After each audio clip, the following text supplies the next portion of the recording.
the demultiplexing of this AD7 to AD0 line is done as shown in this diagram. So, this 8085, this A8 to A15. So, these lines they continually hold the higher order address bus for 3 clock cycles. Then in the first clock cycle of the memory access, so these lines the A7 to A0. So, those bits are put onto these pins AD7 to AD0, and simultaneously this ALE signal is generated.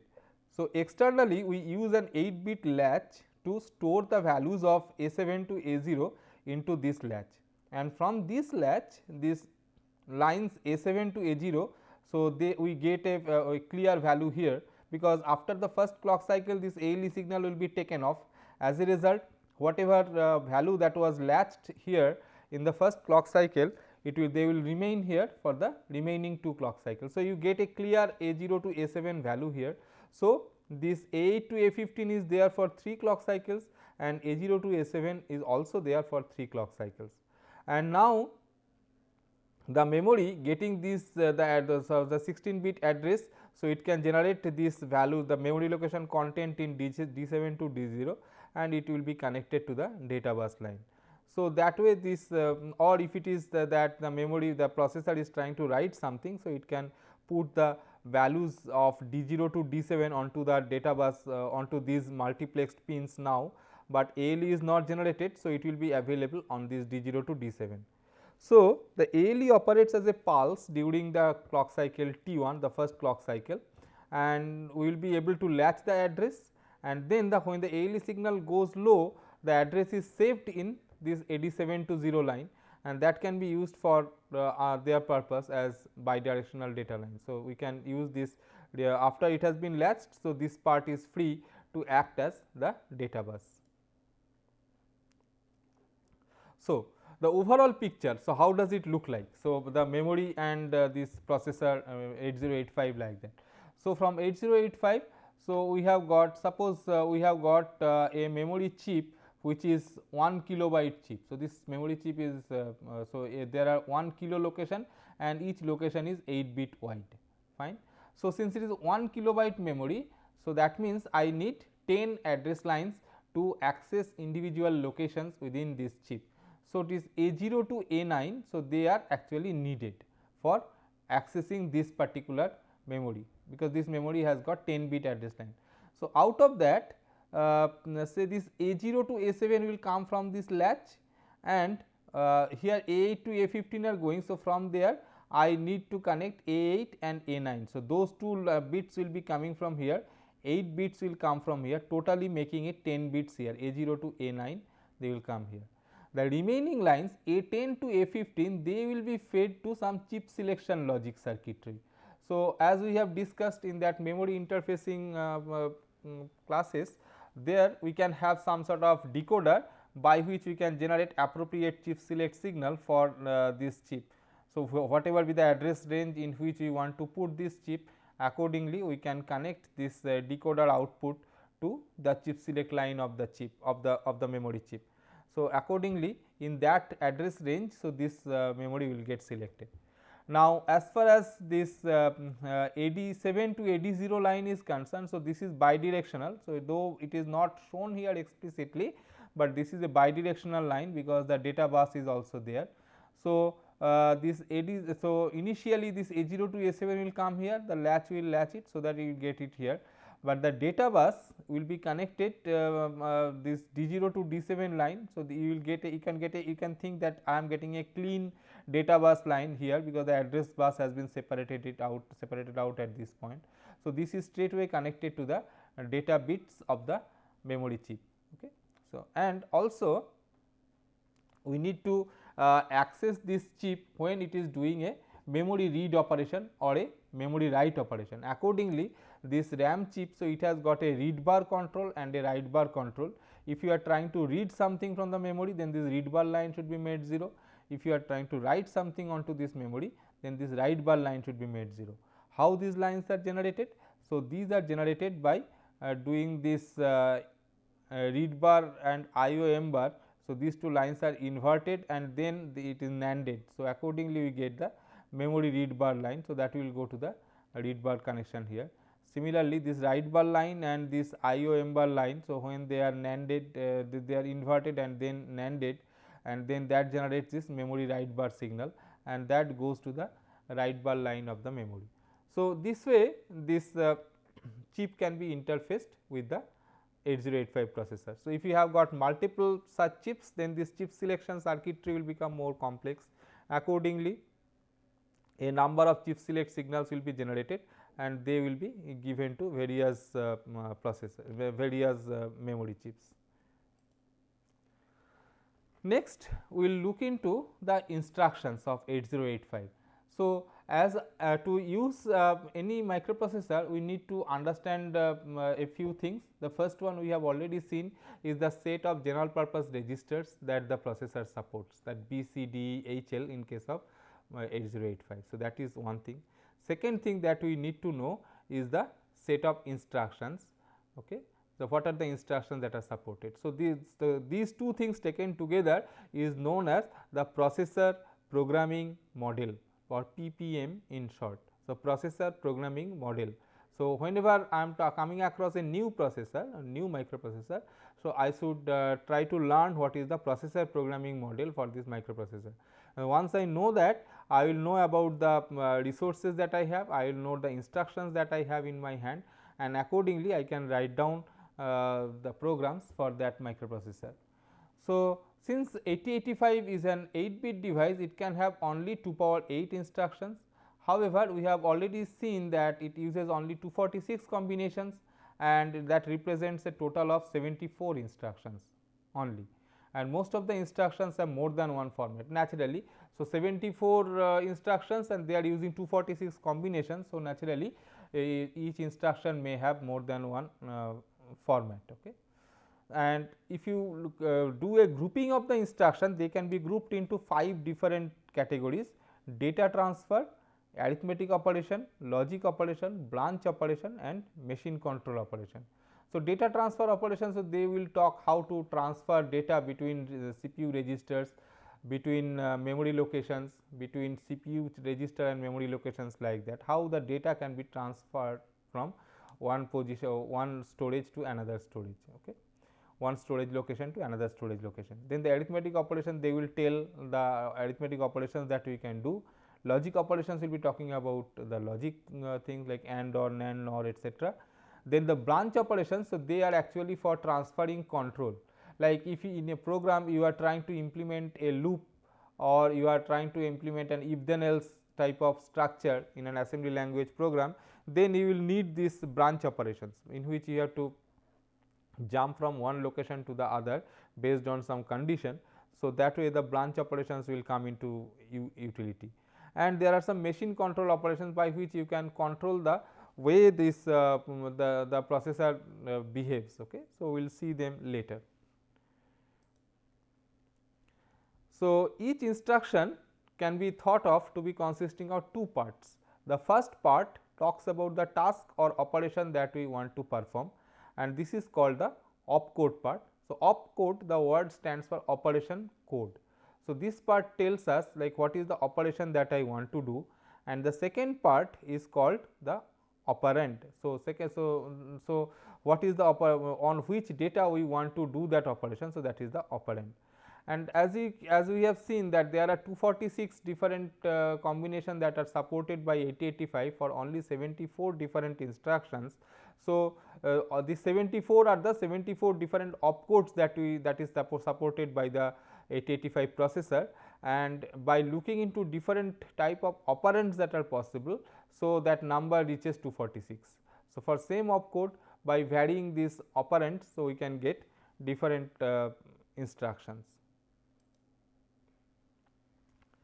So, first group of instruction is the move is the data transfer operation. So, you want to copy the data from source to the destination. Like you can say that this instruction like move, MOV stands for move, shorthand for move, then MVI move immediate, then LDA which is load accumulator, and there is STA which is store accumulator. So, what do? They transfer between registers, like this move instruction like you can say move b comma c.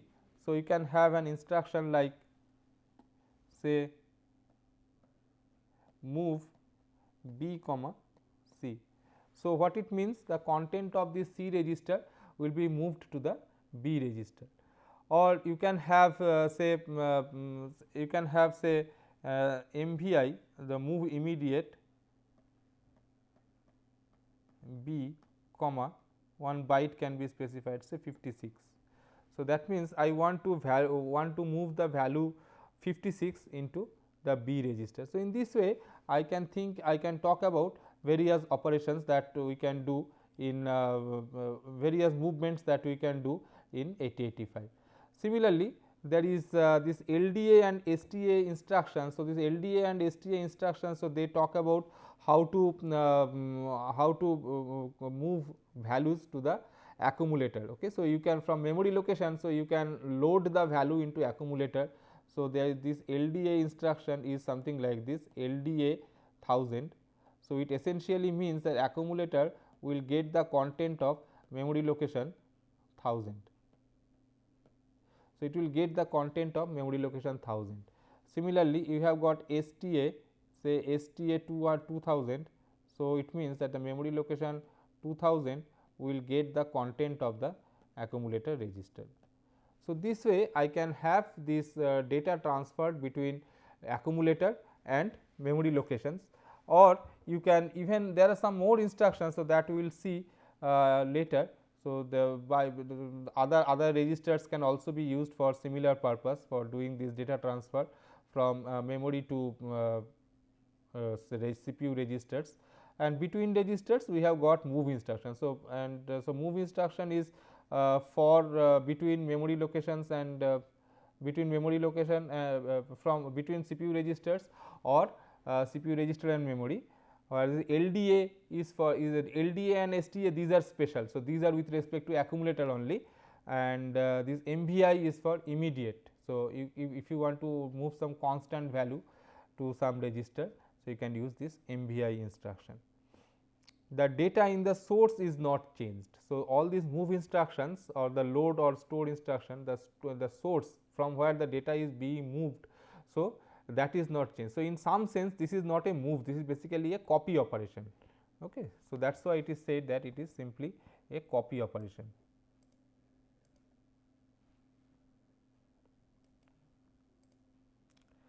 So, the next instruction that we will look into is a special instruction which is called LXI. So, it says that it is load extended immediate. So, load extended immediate is LXI. So, this is for loading 16-bit value onto some register pair. So, the format is like this LXI RP some 16-bit value. So, it means that so in that register pair we will load this 16-bit value directly. So, typical example is say LXI B 4000 hex. So, so when I say 4000 and H at the end, so that means I am talking about a hexadecimal number. So, in assembly language programs, so normally that is the custom followed. So, if you follow a number by the character H, that means it is a hexadecimal number, otherwise it is taken as a decimal number. Of course, it can vary from assembler to assembler, but this is some common convention that is used in most of the assemblers. So, this 4000 hex, this value will be moved on to this B register pair. So, B and C form a 16-bit register pair. So, this 4000 number will go to the pair BC, and out of that this 40 being the higher order byte will go to the higher register, that is B register, and this 00 being the lower order byte will go to the lower register. So, upper 2 digits are placed in the first register of the pair and the lower 2 digits are placed in the second register of the pair. So, that is the LXI operation. Then once this LXI has been learnt, so we can talk about another very interesting operation or another very interesting type of register, which is called memory register. So, what it means is that you can treat as if some memory location as a register also. like most of the instructions in 8085 can cause a memory location, can use a memory location in place of a register. Typical example is move m comma b. Okay. So, what it means is that we want to copy the from data register b into a memory location. So, the data from b register will be copied into memory location m, but what is this memory location m? So, this is basically indicated by the HL pair. So, HL pair, suppose this HL pair contains the value 2000. So, in that case that HL pair value will be used as a pointer, and that and the location content of that particular location will get modified. So, if HL pair contains the value 2000, then the memory location 2000 will get a copy of the value of register B.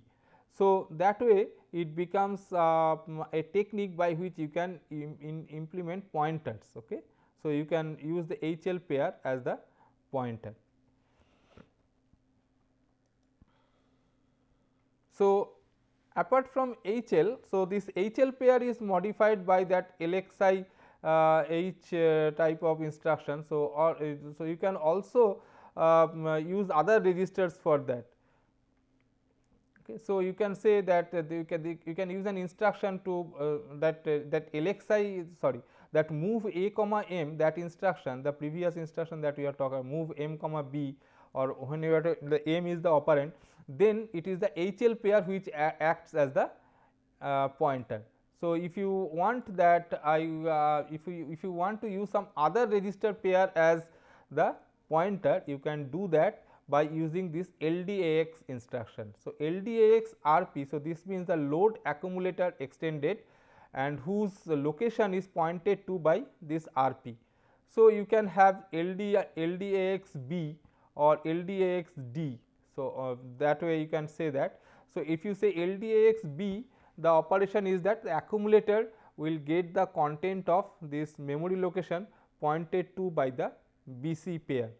If it is LDAX D, that means the accumulator will get the content of memory location pointed to by the DE pair, but it will not accept HL pair. So, LDAX H is not a valid instruction. Okay, it does not accept the HL pair. So, HL pair is used for indirect access by which you can get the content of some memory location into some register, and this LDAX is another indirect access where this content of B and BC and DE pairs, they can be used as the indirect address. So, this gives rise to something called the indirect addressing mode. So, without it is actually we use the data from the memory directly, and we do not load it into the CPU registers. So, for doing the addition and all these operations, so it is required that the two operands we have to give two operands. Now, this one possibility, the operands are in the CPU registers, but if you do not do that, so you can get the second operand from the memory as well. So, this is called indirect addressing. So, this uses data in a register pair as a 16-bit address to identify the memory location being accessed. So, if you are using HL pair, then it is with register M. So, it is whenever you are telling this register as M, so it is the HL pair, and if it is BC or DE pair, then you have to use you have to load the value into the accumulator and then do the arithmetic operation. So, this addition operation, like say add or add immediate. So, any 8-bit number can be added. Okay. So, the content of this add instruction. So, naturally it operates on 8-bit data, and one operand is the accumulator, the other operand is the operand that we have specified. For example, you can say like say add, you can say like say add B. So, which means that the A register will get A plus B. So, this is possible, or you can say add immediate 5. So, that means the A register will get A plus 5. So, this way we can have this immediate operands, and we can have this addition of numbers. So, other possibility that we have is that we can have the subtraction operation. So, the subtraction operation is similar to addition, but it will be subtracting the number from one from the other, the second operand from the first operand, and otherwise it is same as the thing. So, it can be subtracted from the accumulator and the result is stored in the accumulator. So, we both add and sub instruction, the destination is the accumulator. So, of the second source operand may be something else, but the destination is always the accumulator. So, if you are trying to use the memory as one of the operand, then first of all you need to ensure that the HL pair points to the correct memory location which will be used in the instruction for the addition, subtraction, etc. So, you can have this add m instruction. So, add m, what it will do? It will add the content of memory location pointed to by HL register with the content of accumulator, and the result will be stored in the accumulator. Similarly, we have sub m, which will subtract the value of memory location pointed to by HL from A register, and the value will be stored in the accumulator. Similarly, we have INR m, increment m, decrement m. So, these are also possible. So, HL pair will be used as the indirect address. So, other operations, other arithmetic operation, like we have to have this increment decrement operation. So, you can do it directly with respect to some register or memory location, and you do not need to disturb the accumulator. So, other operation like add operation, sub operation, what is happening is that the result is stored in the accumulator, and now suppose I just need to increment b. So, if this is not possible directly, then what will be required is that b content will come to the accumulator, then it will be incremented and the value will be stored back to the B register. So, that will destroy the previous content of A register. So, which is not always advisable for a program, that will make the control flow difficult. So, what is better is that for this increment decrement operation, we do not involve the accumulator directly until and unless it is explicitly specified that INR A, where I want to increment the A register itself. But I can, if I have got this register specified directly like INR B, INR C, DCR D like that, then they should be done directly without affecting the accumulator. Now, how to manipulate this address part? Like we have got this register pair to hold this address, that is fine, but how can we change it? Can we change the content of this register pair? So, this is possible by using this instruction INX. So, when it is X, it is extended. So, extended means it is 16 bit. Okay. And you remember that 8085 is an 8 bit processor because it generally operates on 8 bit data. So, it is not that it cannot operate on 16 bit data, but internal implementation wise it is all 8 bit. So, that is why this is an 8 bit processor. So, this register pair INX RP, so this register pair will be incremented by 1 and this DCX RP will decrement this register pair by 1, and we do not need to worry like this RP register pairs, suppose this BC. So, when this C value becomes equal to 0 and you decrement it further, then a carry is being generated and it is automatically taken care of. So, we do not need to, if this INX and DCX instructions were not there, then you need to write an elaborate routine by which you can do this 16 bit increment decrement operations, but that is not necessary because these instructions are there, this INX and DCX operation. Now, there are logic operations. So, after this arithmetic operations, so we have got logic operations and we have got these instructions like AND. So, this ANA, then ANI. So, ANA is the logical AND operation, ANI is AND immediate, ORA is OR accumulator, ORI is OR accumulator with some immediate value.